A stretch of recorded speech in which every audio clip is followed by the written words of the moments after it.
Саламатсыздарбы, сиздер Тандыр медианы көрүп жатасыздар. Студияда Перизат Сайтбурхан. Аскат Жетиген бүгүн эркиндикке чыкты. Аны түрмө жетекчилиги түрмөдөн эрте алып чыгып, Чоңчуй каналын жээгине алып келишкен. Акын түрмөдө көргөн кысым жана кыйноолор тууралуу айтты. Равшан Жээнбековдун уулу Азат Равшан президентке кайрылып, атаандаштарынын баары камалып же өлкөдөн чыгып кетсе, Садыр Жапаровго ким атаандаш болот деген суроону узатты. Мавлян Аскарбековдун иши сотко өтүп, алгачкы соттук отурум 20 августка дайындалды. Кадырбек Атамбаев менен Темирлан Султанбековдун камак мөөнөтү дагы 2 айга узартылды.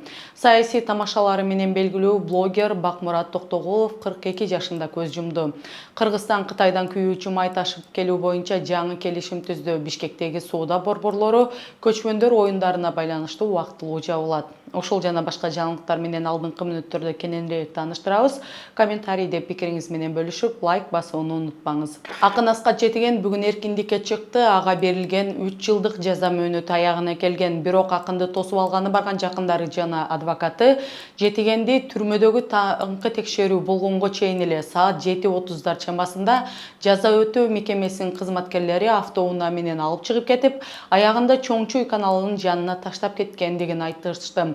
Акын өзү муну түрмөдөгү жетекчилер аны пресса менен жолугушуусун алдын алуу жана элдер чогулуп резонанс пайда кылбасын деген ой менен жасаган болуусу мүмкүн деп айтат.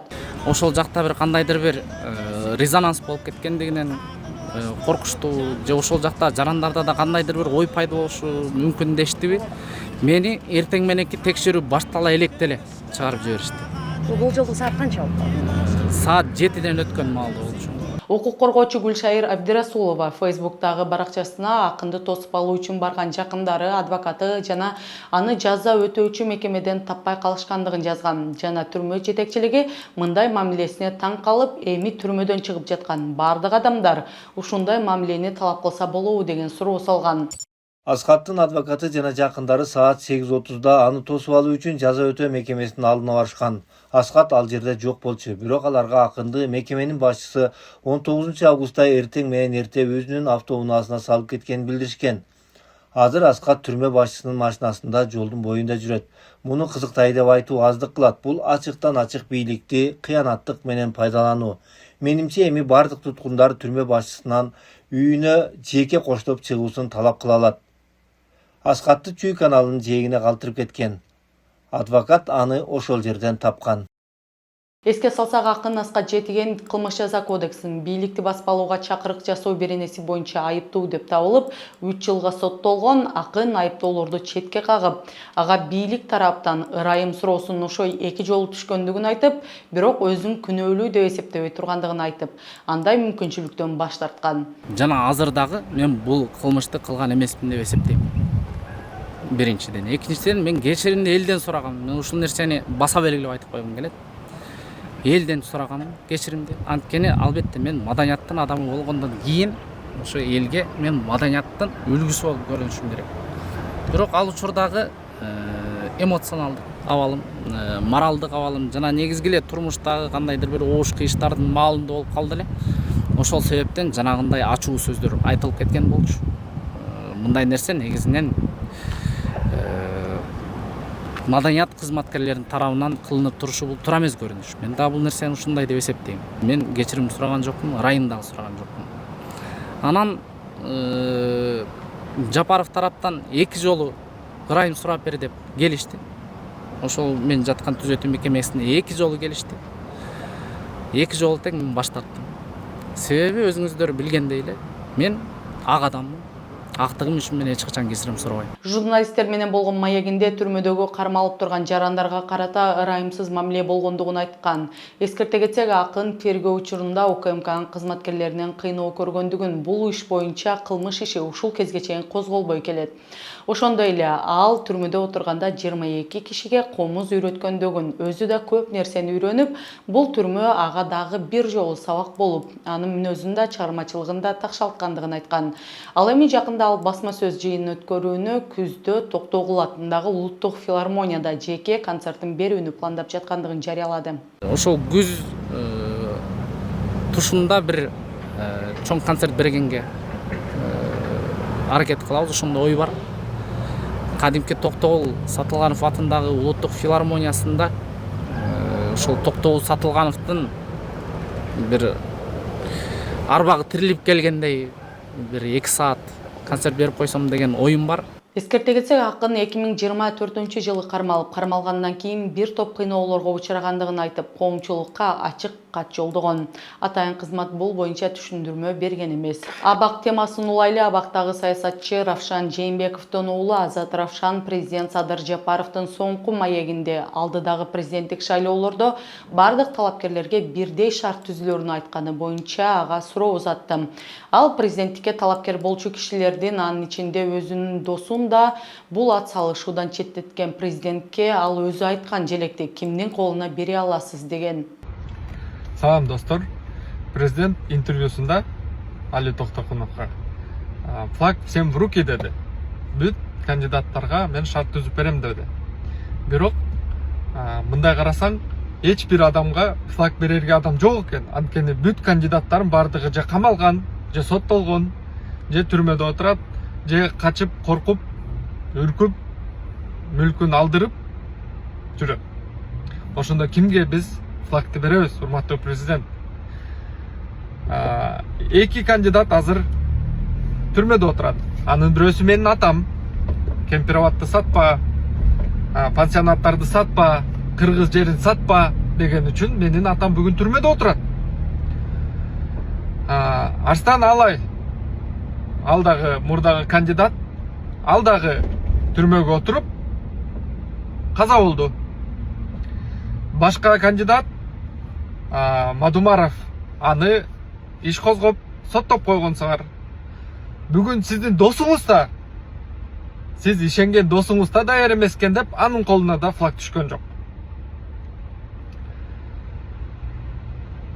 Сизде 6 жыл болуптур шайлоого даярданганга. Башка кандидаттар башы соттон же түрмөдөн чыкпай жүрөт. 6 жылда сиз эбегейсиз, жана сиздин үй бүлөңүз эбегейсиз байлыкка ээ болду. Агаңыз Кыргызстандын бажысын контролдоп, офисти тейлеп отурат. Кумтөрдүн алтынын сатып жүрөт. Бир балаңыз банкка ээ болду. Экинчи балаңыз чоң гольф клубтарды куруп, кандай машинелерди коюп, инвестицияларды тартып калды. Урматтуу президент, сиз шайлоого даяр экенсиз. А башка кандидаттар даяр жок. Ошондо бүгүн биз сизден башка флагты, сизден башка кайсы адамга берели? Айтыңызчы ошону бизге. Азат Равшан атасы Кемпирабад суу сактагычын Өзбекстанга өткөрүп берүүгө, ошондой эле Ысык көлдөгү бир нече курортторду Казакстан менен Өзбекстанга ижарага берүүгө каршы чыккандыгы үчүн түрмөдө отургандыгын эскерди. Ошол эле учурда президенттин үй бүлөсүн мамлекеттин эсебинен болуп көрбөгөндөй байып, буга чейин айтылган бир канча адамдардын билдирүүлөрүнө шилтеме жасаган. Равшан Жээнбеков учурда кой ташышы боюнча жаза мөөнөтүн өтөп жатат. Сот аны 2019-жылдын август айында мурдагы президент Алмазбек Атамбаевдин үйүнө кол салуу учурунда барымтага алуу боюнча айыптап, 7 жыл 8 айга эркинен ажыраткан. Саясатчы Мавлян Аскарбековго козголгон кылмыш иши тергелип бүтүп, Бишкектин Ленин райондук сотуна өткөндүгүн массалык маалымат каражаттарына анын жакындары билдирген. Маалыматтарга караганда, анын иши боюнча алгачкы соттук отурум 20 августка белгиленди. Мавлян Аскарбековго карата расалык, этностук, улуттук, диний же региондор аралык кастыкты козутуу беренеси боюнча айып тагылып жаткандыгын анын адвокаты Эрик Рискулбеков билдирген. УКМК кармагандан бери бул иш боюнча расмий маалымат тарата элек. Эскерте кетсек, Мавлян Аскарбеков Кыргызстандагы башка маселелер менен чогуу эле Кытай жарандарынын бизнестери, айрыкча орто жана кичи бизнестерде кыргызстандыктардын ордун алып жаткандыгын тууралуу министрлер кабинетинин төрагасына кайрылуу жасап, бул маселени талкуулоо тууралуу сунуш берген. Ири долбоорлорго, ири инвестициялык долбоорлорго акча карыз алып салдырып атканы макул эми, түшүнүктүү деп коелу. Бирок эмнеге акыркы 3 жыл, акыркы 5 жылда жөнөкөй Кытай жарандары биздин жөнөкөй 4 сотук эски үйлөрдү сатып алуу, батирлерди сатып алуу менен кошо жөнөкөй Кытай жарандары келип бизге жөнөкөй бизнеске аралашып жатат. Мен ушул биздин премьер-министрге суроо берейин дегем. Кайсы логика, кайсы мээңер менен, кайсы максатыңар менен ошол жөнөкөй Кытай жарандарын биздин кичи бизнеске уруксат берип киргизип жатасыңар? Эмнеге кыргыз жазай ала турган, кыргыз ишкерлери, кыргыз жарандары жазай ала турган бизнеске Кытай жарандарын уруксат берип киргизип жатасыңар, урматтуу премьер-министр? Мына мен конкреттүү айтайын. Мына өткөндө мен пост жазгам. Эмнеге Дордойго Кытайдан келген бир аял араба сүйрөп, тамак жасап, чай сатыш керек? Эмнеге Кытайдан келген жаран? Кыргыздын ошол жакта жалгыз бой энелер, апалар, аялдар 20-30 жылдан бери ошол араба сүйрөп, чайын сатып, тамагын сатып, алмазын сатып жан багып келет. Мавлян Аскарбековду УКМК 12 июнда кармап, ал эми 13 июнда Бишкектин Ленин райондук сотунда бөгөт чарасы каралып, УКМКнын тергөө абагына 2 айга камакка алынган. Бишкектин 1 май райондук соту массалык башаламандыкка даярдануу иши боюнча Кадырбек Атамбаевдин, Темирлан Султанбековдун жана башка бир нече айыпталуучулардын камактагы мөөнөтүн узартты. Алар дагы 2 айга камакта болушат. Эске сала кетсек, 2025 жылдын ноябрь айынын аягында мурдагы президент Алмазбек Атамбаевдин уулу Кадырбек Атамбаев, саясатчылар Темирлан Султанбеков жана Атамбаевдин мурдагы жан сакчысы Дамир Мусакеев жана башкалар массалык башаламандыкка даярдануу иши боюнча камакка алынган. Ошол учурда Ички иштер министрлиги 10 адамдын камакка алынгандыгын билдирген. Тергөөчүлөрдүн айтымында алар мөөнөтүнөн мурда парламенттик шайлоодон кийин массалык нараазычылык акцияларын даярдап жатышкан. Башында бардык шектүүлөр камакка алынган, бирок кийинчерээк айрым айыпталуучулардын камактагы мөөнөтү жумшартылган. Кубанычбек Кадыров жана Шайлообек Атазов үй камагына которулуп, ал эми Дамир Мусакеев бошотулган. Соттук териштирүү 14 июлда 1 май райондук сотунда жабык эшик артында карала баштаган. Бирок жактоочу тараптын ачык отурум өткөрүү өтүнүчү болгон.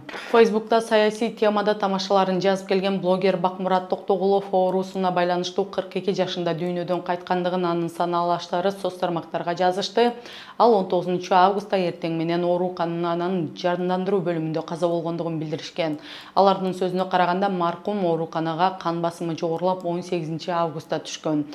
Блогер социалдык тармактарда бийликти сындап жазган посттору үчүн улуттук коопсуздук боюнча мамлекеттик комитетте сурак берген. Кыргызстан Кытайдан күйүүчү майлоочу материалдарды ташып келүү боюнча келишим түздү. Министрлер кабинети берген маалыматына караганда, эми транспорт жана коммуникациялар министрлиги менен бажы кызматы мунай ташыган жүктөрдүн чек арадан жана өткөрүү бекеттеринен тоскоолдуксуз өтүшүн камсыздоо маселесин карайт. Тышкы иштер министрлиги жүктөрдү ташыган айдоочулардын визалардын алуу жол жобосун жеңилдетүү боюнча иш алып барат.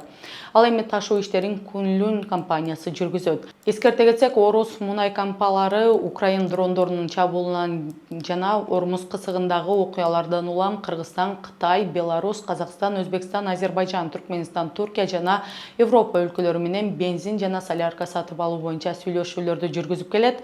Ошол эле учурда Кыргыз мунай ташуучулар ассоциациясынын маалыматы боюнча Кыргызстандын күйүүчү майлоочу майлар рыногу чың алууда мурда арзан баада сатылып алынган күйүүчү майдын запастары азайып, ал эми мунай соодагерлери жаңы партияларды бир топ жогору баада сатып алууга аргасыз болуп жатышат. Ассоциациянын маалыматы боюнча август айынын башынан бери айрым компаниялар дизелдик отунду тоннасына 1550–1600 доллардан жана АИ 92 бензиндин тоннасына 1400–1450 доллардан жеткирүү боюнча келишимдерге кол коюшкан. Бул келишимдер боюнча күйүүчү май Кыргызстанга келе баштады. Учурда тышкы рыноктарда бар күйүүчү майда кымбат бойдон калууда. Дизелдик отунду жеткирүүчү өлкөлөр тоннасына болжол менен 1350–1450 доллардан сунушташат. Ал эми бензин бир аз арзаныраак. Кыргызстандын мунай соодагерлери ассоциациясы мурза арзан баада сатылып алынган күйүүчү майдын запастарынын азайып бараткандыгын, күйүүчү майды тоннасына 1300–1600 доллардан сатып алуу бизнес үчүн олуттуу каржылык тобокелчиликти жаратарын белгилешет. Ошондой эле бензин жана дизелдик отунду жаңы партиялары Кыргызстанга мурдага караганда бир топ жогорку сатып алуу баалары менен келип жаткандыгын билдиришкен. Кытай Эл Республикасынын лидери Си Цзиньпиндин мамлекеттик сапары жана көчмөндөр оюндарынын ачылышы Шанхай кызматташтык уюмунун саммитине байланыштуу 31 август жана 1 сентябрда Бишкектеги айрым соода борборлору ишин убактылуу токтотот. Бул тууралуу мэрия билдирген. Маалыматка караганда расмий делегациялар өтө турган маршруттардын боюнда жайгашкан ГУМ, Чынар, Суу Майчүрөк, Бишкек парк, Азия молл, Аларча, Вифа центр, Дом торговли, Гоин, Бета Сторис 1 жана 5 Сары Сити соода борборлору 31 август жана 1 сентябрда иштебейт. Мындан тышкары 1 жана 2 сентябрда Ош базары менен Сары Өзөн базарларынын жана алардын аймагындагы соода объектилеринин иши да убактылуу токтотулат.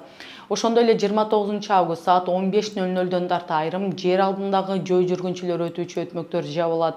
Ошондой эле 6 көчмөндөр оюнунун ачылыш аземинин акыркы репетициясы өткөн күнү 22 августта Бишкектеги айрым көчөлөрдө кыймылга чектөө киргизилет.